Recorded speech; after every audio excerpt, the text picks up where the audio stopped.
part de la boxe thaï, qui a 19 titres de champion du monde, vainqueur de Lupini, du Raja, et tout ça unifié. Youssef Bouganem. Donc on est ici, chez lui, en Thaïlande, à Pattaya, dans son propre camp. Eh ben, la première question, Youssef Bouganem, est-ce que tu peux te présenter pour ceux, je pense que tout le monde te connaît, mais pour ceux qui ne connaissent pas, les amateurs, ceux qui commencent ou qui découvrent la boxe thaï? Bon bah, je suis un boxeur multiple champion du monde actuel, en poids moyen. Ça fait 6-7 ans que je suis numéro 1 mondial en boxe thaïlandaise. J'ai 30 ans, je vis en Thaïlande depuis 13 ans. Et j'ai effectué environ... Depuis tes 13 ans ou depuis 13 ans? Depuis 13 ans. Depuis 13 ans, donc 13 ans que tu es installé ici, d'accord. Et j'ai environ 283 combats. 283 combats de boxe thaï, 7 ans que les numéro 1. Là, je peux vous le dire, c'est du très lourd. Est-ce que tu peux nous dire quelle est une journée type d'entraînement? Comment tu as fait pour devenir champion? C'est quoi le secret de Youssef pour devenir champion? Ben, franchement, savoir des rêves et être patient sur ses rêves. D'accord, ok. Et ensuite construire brique après brique sa forteresse. Par le sérieux et la pratique. La pratique et le sérieux. Tu sais, il y a des petites paroles qui sont dans ma tête, voilà, qui étaient très populaires, comme par exemple Bruce Lee, lui dit qu'il vaut mieux pratiquer 1000 fois le même coup que savoir faire 1000 coups. Tu vois, donc moi je suis un perfectionniste. Ouais. Perfectionniste. D'accord, très bien.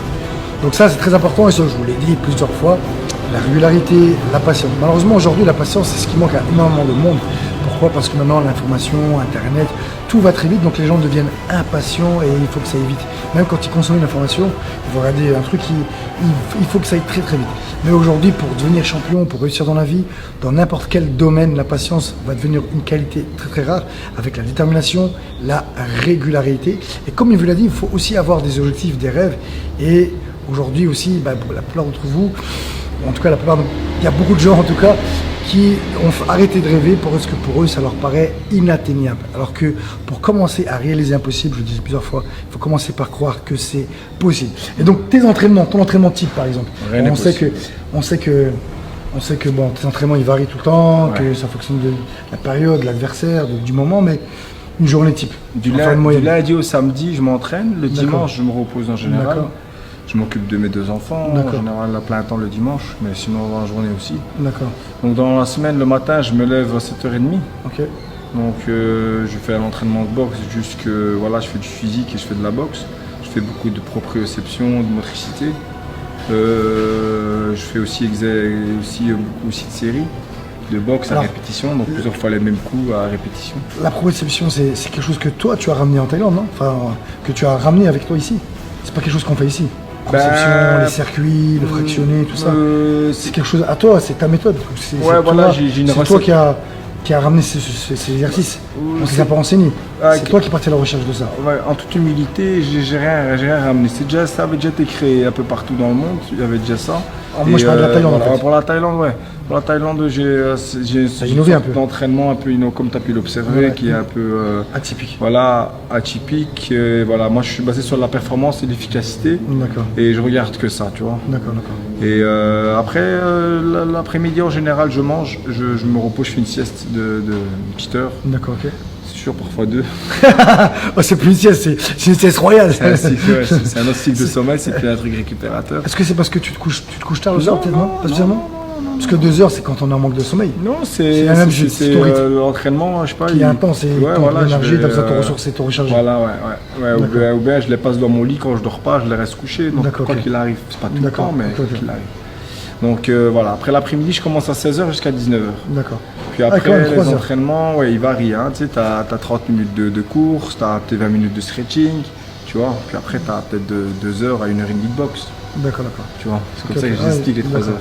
Ok. Vous avez vu, c'est intéressant parce qu'il parle de stretching et très souvent la notion de stretching n'est pas trop abordée dans les sports de combat, notamment la boxe thaï, le kickboxing, K1.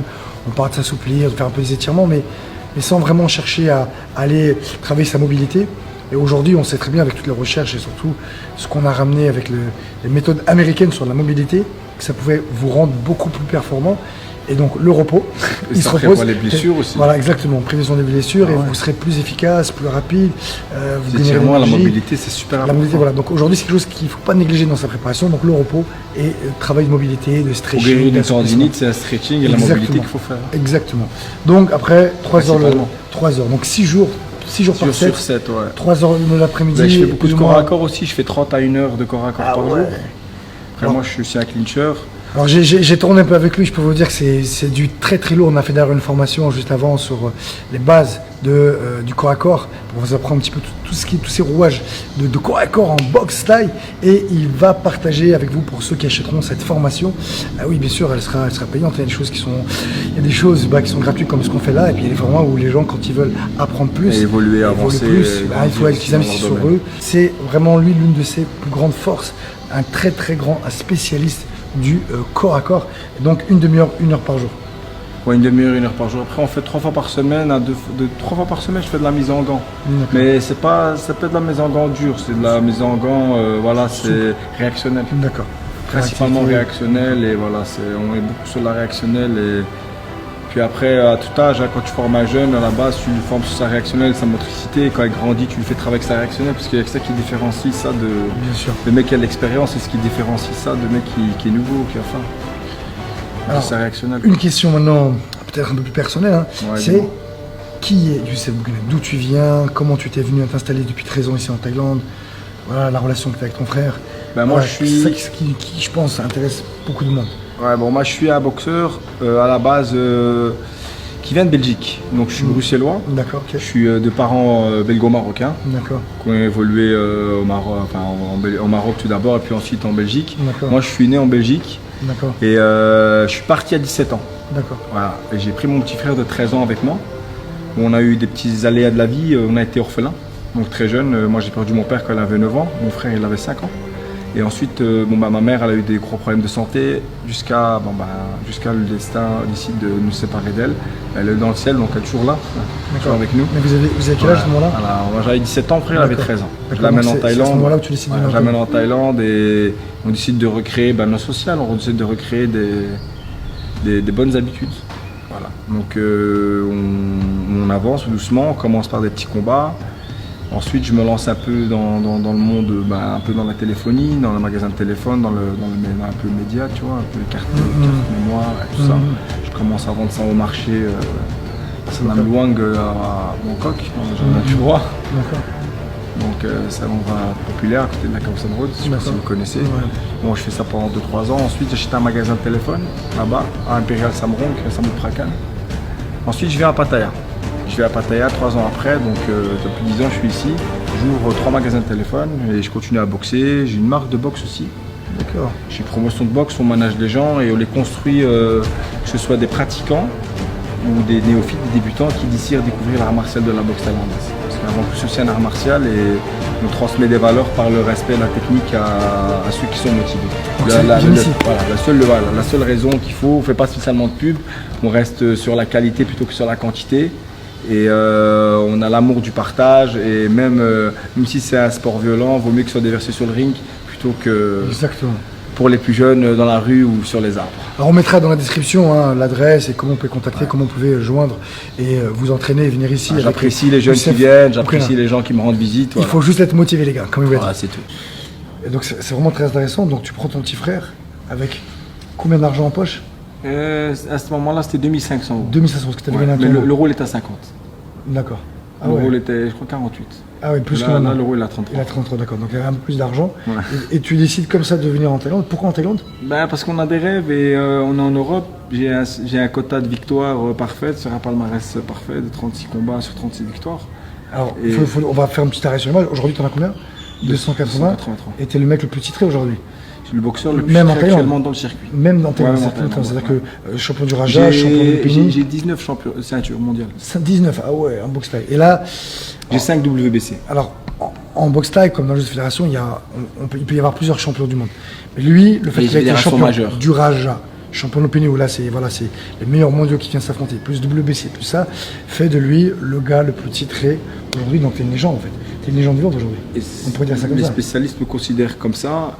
Après, monsieur tout le monde, je pense que ils ont une bonne image de moi. Après moi je me considère comme quelqu'un de normal, j'ai rien de spécial. D'accord. Je fais mon travail et je suis content de contribuer au mouvement, à créer de l'activité. Même pour moi, je suis content de me créer de l'activité et de rendre les gens qui sont contents. Quand tu reçois des messages, ça fait plaisir.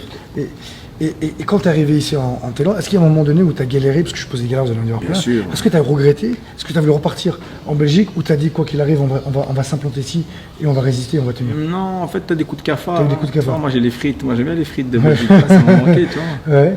Surtout à l'époque, il n'y avait rien à voir. Il n'y avait pas de McDo, il n'y avait rien. Il y avait le choc des cultures. Il y avait T'as le choc des cultures, t'arrives, tu sais pas, tu connais pas la langue, tu parles pas l'anglais.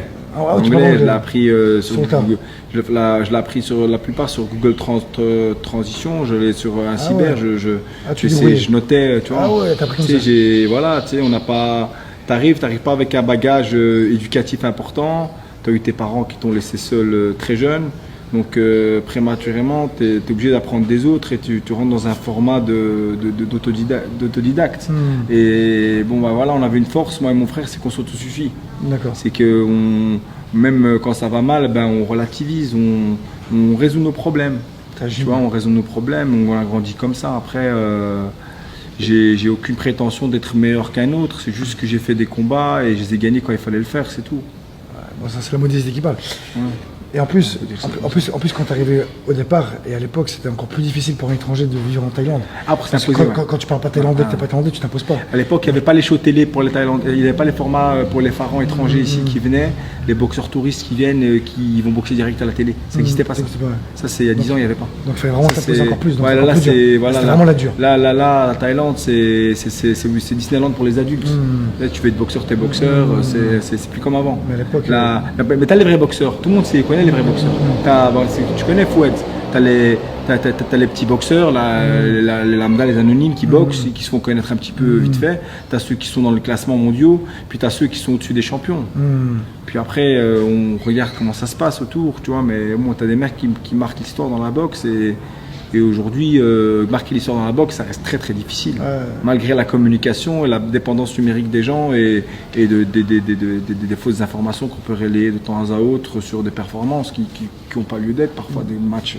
Et ben justement, on va rebondir sur ça, c'est ça qui est intéressant, c'est que tu n'es pas trop réseaux sociaux, toi. On ne fait pas trop la communication, pas trop. Pourtant, tu as un palmarès t'es une légende. Et tu communiques pas trop sur toi. Pourquoi? C'est par choix ou par pudeur? C'est parce que t'as pas le temps de dépenser à ça? J'aime bien partager ce que je fais, tu vois. Il y a des périodes, parfois je fais des stories d'entraînement pour j'essaie de suivre. Mais moi, j'ai jamais compris les Snapchat, par exemple. Moi non plus. Pas encore, je vais m'y mettre, mais pas encore. Donc, je suis sur Instagram pour moi. Voilà, j'ai Instagram, c'est un compte, je sais pas, je mets une photo basique et les gens ils suivent parce qu'ils connaissent le nom, tu vois. Il n'y a rien de travaillé, il n'y a rien de. Voilà. C'est authentique en fait, c'est quand tu partages. Ouais, je suis un diamant brut, si je me vante. Voilà. Très bonne métaphore. Et ben, on va finir sur la dernière question, c'est maintenant quels sont tes projets? Tu as tout gagné, donc est-ce que tu rêves encore de boxer? Est-ce que tu as encore des objectifs sportifs? Ou c'est maintenant que tu as tout gagné? Bon, en boxe, il faut savoir, toi tu sais Fouad, mais les internautes ne le savent pas tous, que quand on arrive à 30 ans, on est plus vers la fin que vers le début. Oui. Voilà. Donc moi je suis arrivé sur un truc où il me reste, où les saisons je les compte sur le doigt de la main, il m'en reste une ou deux ou trois. Donc j'ai 30 ans, là je me fais plaisir. Et je me fais plaisir sérieusement et je résous mes problèmes, les plus gros challenges, tu vois. S'il y a le numéro 2 mondial qui veut boxer contre moi, je boxe. S'il y a le numéro 3 qui veut boxer contre moi, je boxe. Il y a, là, le 15 mars, j'ai l'équivalent du numéro 2 mondial qui va boxer contre moi. D'accord, comment il s'appelle? Socreo, Pichendi. Donc c'est un boxeur quand même qui est pas mal, c'est un bon technicien. Il est dans le top 5 mondial. Tu vois, il est 2, 3, 4, 5, mais c'est l'un des meilleurs. Génial. Donc après, voilà, ça c'est un combat. Donc en fait, pour le moment, ton objectif, c'est rester le plus numéro 1 le plus longtemps possible. Voilà. Si ton objectif, c'est ça. Sans être péjoratif, ça m'excite. Ça m'excite de boxer un mec qui est fort. D'accord, ok. J'aime bien. D'accord, ok. C'est un challenge. Ouais, j'aime bien. Vu la vie que tu as et que tu as vécu, on peut pas. J'aime bien quand c'est difficile.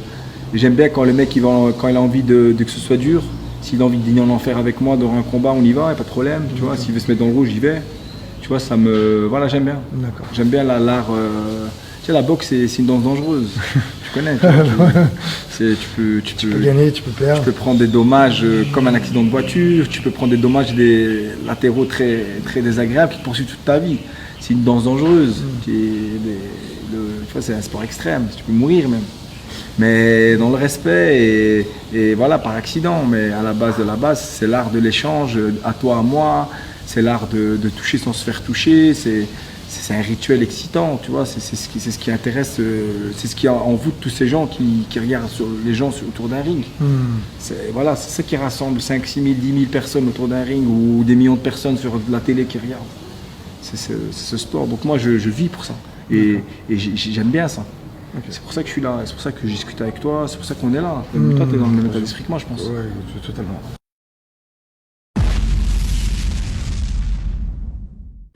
Vous introduis, suivez-moi. Allez, on est parti, let's go. Donc là, quand la personne à la garde, là, j'avance sur elle, je lui fais une feinte, là, je saisis la main, je la colle contre moi directement. Quand elle a saisi contre moi, là, si j'ai pas assez d'espace, avance sur moi. L'espace est rétracté, je dois créer l'espace, je dois reculer et mettre le coup de coude. Quand je mets le coup de coude là, ici, je mets la main là, je mets le coup de genou. Puis là, après, je pousse. Et je tombe comme une merde. Là, j'avance sur la personne que j'ai saisie, là. Quand elle saisit, pousse-moi. Pousse-moi avec la main. Elle saisit là, je recule, je mets le coup de coude. Là, coup de genou, puis là, c'est un barrage. Je pousse. La personne tombe directement. Ah, il est possible que déjà, avec le coup de coude, il m'ouvre la tête, je tremble. Si c'est pas le coup de genou, je serais plié. Le coup de coude est là entre le menton et la tempe. Et si c'est pas le coude? Elle est là, surtout la main avec l'épaule, on la directionne avec l'omoplate. Sinon là, quand elle est là, on la directionne avec l'omoplate. C'est avec l'omoplate qu'on la directionne. Si on met un coup de coude avec un avant-bras, on va rater. Là, à une distance, ça a l'air farfelu. Donc pour se rendre efficace et pragmatique, on est obligé d'avancer et de mettre avec l'omoplate et se diriger surtout avec les épaules. Toucher. Une fois qu'on a touché, le coup de coude là. Là, on monte juste sur la pointe des pieds, on met le genou au niveau du texus. Quand on dépose la jambe, on ne la dépose pas à la place initiale. On la dépose de façon à créer un barrage. Là, on relève la personne. Ça a l'air facile à réaliser, mais avec beaucoup de pratique, elle est quand même compliquée sur le premier acte. Et ensuite, au deuxième, au troisième, au quatrième, voire 2-3 jours après, on s'habitue, elle se fluidifie. Donc après cette technique-là, qui a une sorte de levier, qui est un peu compliqué dans la mise en place, mais le principe est simple. C'est le moment où je mets le coup de genou, je mets le coude dessus volontairement, et je lève la main arrière, et je descends, et je crée le mouvement tout le temps. Donc il s'agit de faire 3 mouvements en même temps. Ça c'est pour un peu les gens qui sont, qui sont déjà un peu à un niveau avancé. Mais c'est aussi bien pour les débutants d'avoir une prise de conscience pour visualiser, excusez-moi de... Ah, ça fait 18 ans qu'il y est. En français, en français ça devient plus compliqué pour lui. Donc la visualisation, vous pouvez l'effectuer pour augmenter votre panel technique.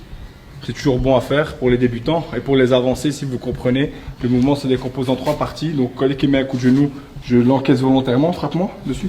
Voilà, frappe-moi dessus, je coupe. Là, je recule et je lève la main. Vraiment, c'est le mouvement complet. Mais moi, je ne veux pas qu'il tombe parce que je veux le refrapper derrière.